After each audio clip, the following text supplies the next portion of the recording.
I'm Lisa Rubel from Love to Color My World, and I'm here to show you how to make month 3 of the Sunshine and Shadows block of the month.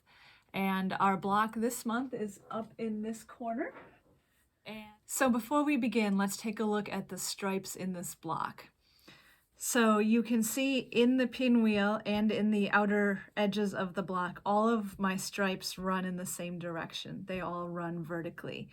Now, in order to make that happen, when we sew the half square triangle units for the center of the block, we need to pay attention to which way the stripes are going. And I will show you how to do that, but I just wanted to show you how this block looks specifically with all of the stripes going in the same direction. So let's get started. So I've got my gray, yellow, and white pieces cut, and I've got my pattern right here. And the first thing that we're going to do is to use the white and yellow pieces to make half square triangles. In order to deal with the stripes so they all go the same direction, when I draw the diagonal lines on the wrong side of these, I'm going to draw one from upper left to lower right and one from upper right to lower left. And you'll see when I make the half square triangles how that changes how they come together. So I'm going to draw those diagonal lines. And if you are working with a striped fabric when you're doing this, you want to make sure that you draw the lines on the striped fabric and not on the other fabric, because it will just be easier to know that you did it correctly. So I'm going to pair each of these marked squares with a yellow square, right sides together, and then I'm going to sew 1/4 inch from both sides of those marked lines. Okay, now that I've got them stitched, I am going to cut on that marked line, and then we'll press these units open and take a look at the stripes. I'm going to press towards the yellow, toward my darker fabric for these half square triangles. So as you can see, I've got 2 half square triangles where the stripes run up and down, and I've got 2 half square triangles where the stripes run horizontally. So now that I have my half square triangles made, I'm going to trim them to measure 3.5 inches square.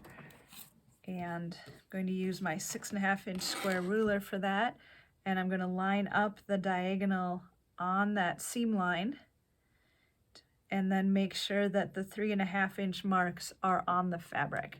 And I'm going to trim on all 4 sides of the fabric. I like to do 2 sides at a time, and then I can just line up the 3.5 marks on my ruler with my cut edges from those first 2 sides and cut the remaining 2 sides. So there's not very much to cut off. It's just a little bit, but that little bit will go a long way towards the accuracy of your block and nice sharp points in your block. So now I've got all 4 of my half square triangle units trimmed, and it's time to lay them out into my pinwheel shape. And you may need to play around with it a little bit in terms of making the stripe line up. But because, like I showed you, we have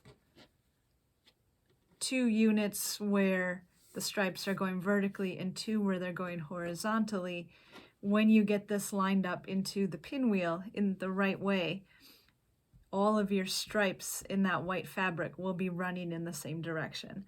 Now, you don't have to worry about that. If the stripes are not important to you, if you wanted to have a little bit more of a random look, you don't have to make sure that your stripes are lined up. I'm just showing you how to do it if you want to do it. So now I've got my pinwheel set up, and I'm going to sew the units together into rows and join the rows to make my center pinwheel. So I'm going to lay this one on top of the other one, and you'll see because of how we press the seams, they nest together, which will make the sewing and pressing easier. I'm going to put a couple pins in, and then for both the top and bottom, I'm just going to sew using a 1/4 inch seam allowance down both of those units. So I've joined my units into rows and I'm going to press them, and I'm going to press toward the white fabric in each of those. Okay. Now I'm just double checking that I have them in the right orientation, so I still have my pinwheel look. I'm going to flip this one over. The seam allowances should nest, and then I'm going to place the pin right after that seam. And ideally, when I sew these together, I want my stitch line to go through right above the diagonal stitch line on both the front and the back, and then that will give me nice points. So I've got my pinwheel unit for the center made, and I'm going to press it. This one I'm actually going to press from the back side, and what you can kind of do is you end up pressing each seam toward the white. So on the back it'll be pressed in different directions, but it's hard to see. But what that allows you to do is sort of open up this center, and it makes a little miniature pinwheel on the back out of your seam allowances, and it allows that center point to lay flat. So if you press it on the back first, you have a little more control over which direction your seams are going. And there's our pinwheel center. So from here, we're going to lay out the rest of our squares. So the yellow pieces go line up with the yellow parts of our half square triangles, and the white pieces line up with the white. And so I am continuing my directional stripe checking. So since these are squares, they could go either direction, and I'm going to position them so that all of my stripes go up and down in this block.